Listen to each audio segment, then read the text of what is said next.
On the 26th of July, 2026, the European Central Bank has confirmed the appointment of Boris Kisselevsky as its new Director General Secretariat, a role that sits at the very nerve center of one of the world's most powerful monetary institutions. While headlines about interest rates and inflation routinely dominate the financial press, it is appointments like this one that quietly determine how effectively the ECB actually functions as an institution. The Secretariat is the institutional memory of the ECB. It is the body that coordinates decision-making at the highest levels, manages the formal records of the Governing Council, and ensures that the machinery of European monetary policy keeps turning smoothly and correctly. When a new figure steps into this role, central banking watchers across Frankfurt, Brussels, and the City of London take notice, even if the broader public rarely does. Today, we break down exactly what this appointment means, why it matters more than most observers realize, and what the next few months could look like for ECB governance under its new Secretariat leadership. Boris Kisselevsky brings a background rooted in European institutional governance and administrative coordination. His career has not been one defined by the kind of public-facing policy work that places individuals in front of press cameras or parliamentary committees. His expertise lies precisely in the behind-the-scenes institutional coordination that makes bodies like the ECB function at their highest level. Appointments to the Director General Secretariat are rarely political gestures. They are, by design, meritocratic selections focused on administrative precision, a deep knowledge of EU governance frameworks, legal process management, and the capacity to handle highly sensitive deliberations between the most senior monetary policymakers on the continent.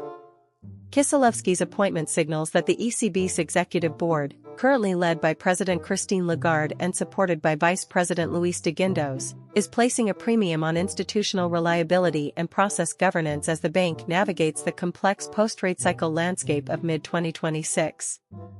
In an institution where procedural credibility is inseparable from policy credibility, that choice carries real weight. To understand the full significance of this appointment, it is essential to understand precisely what the Director General Secretariat does within the ECB's organizational structure. The DG Secretariat provides critical support to the ECB's three main decision-making bodies. First, the Governing Council, which brings together the executive board members and the governors of the 19 Eurozone national central banks and sets monetary policy for the entire euro area. Second, the executive board itself, which manages the bank's day-to-day operations and implements Governing Council decisions. Third, the General Council, which maintains institutional links with EU member states that have not yet adopted the euro. In practical terms, the DG Secretariat coordinates the preparation, conduct, and formal follow-up of meetings at all three levels. It manages official records and correspondence, oversees protocol and ceremonial functions for visiting dignitaries and institutional counterparts, and plays a pivotal role in ensuring that the legal and regulatory governance processes of the ECB remain airtight. Every formal decision that flows out of the ECB's headquarters on Sonnenmonsterstrasse in Frankfurt passes, in one form or another, through the hands of this office. The appointment comes at a particularly significant moment for the ECB.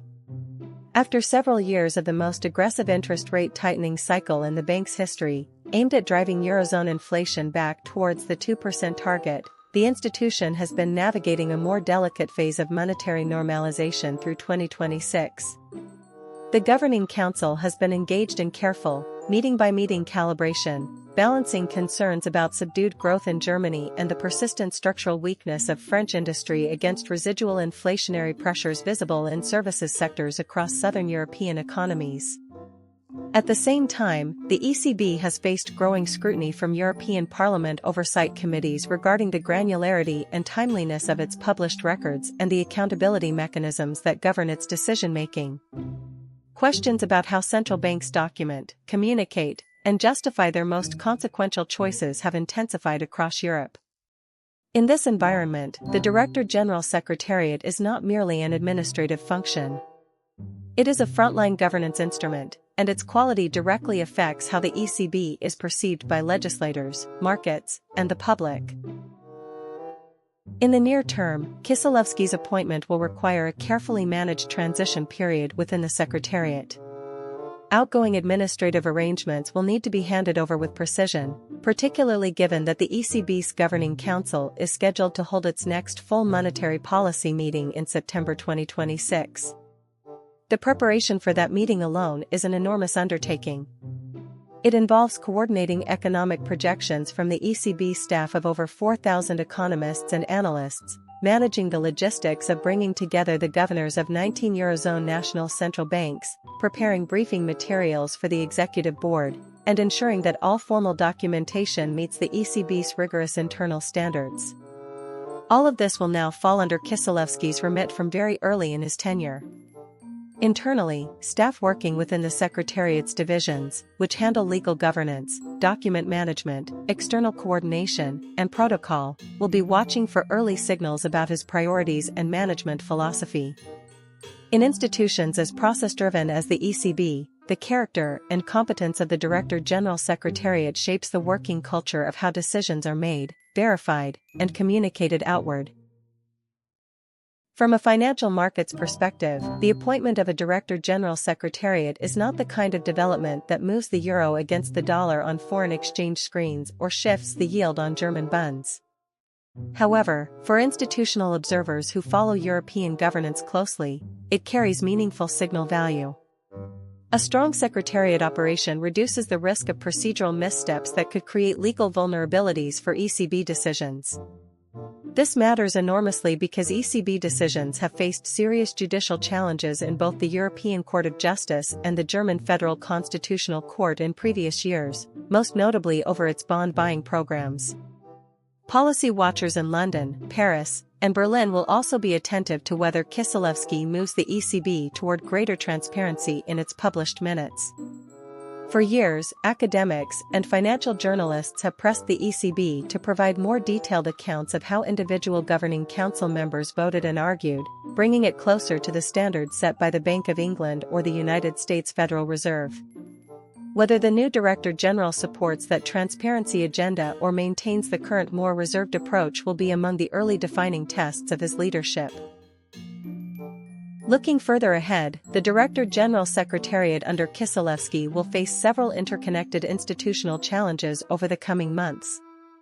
The ECB continues to work through the long-term commitments of its 2021 strategy review, many of which touch directly on governance, communication, and accountability frameworks. In the second half of 2026, those commitments will need fresh attention as the bank enters what many analysts expect to be a period of more active monetary policy debate once again. The broader European institutional calendar also raises demands. Ongoing negotiations around EU fiscal rules and potential reforms to the Stability and Growth Pact will generate additional pressure on the ECB to communicate its position with precision and clarity, which depends heavily on Secretariat quality. Separately, just last week on the 22nd of July, 2026, Anthropic became one of the first artificial intelligence companies to enter the UK Financial Conduct Authority's regulatory sandbox, a development that signals how thoroughly questions about technology, data governance, and institutional accountability are reshaping expectations of all major financial institutions, including central banks. The ECB, which is itself exploring data analytics tools for economic forecasting, will need its Secretariat to help navigate those evolving governance questions.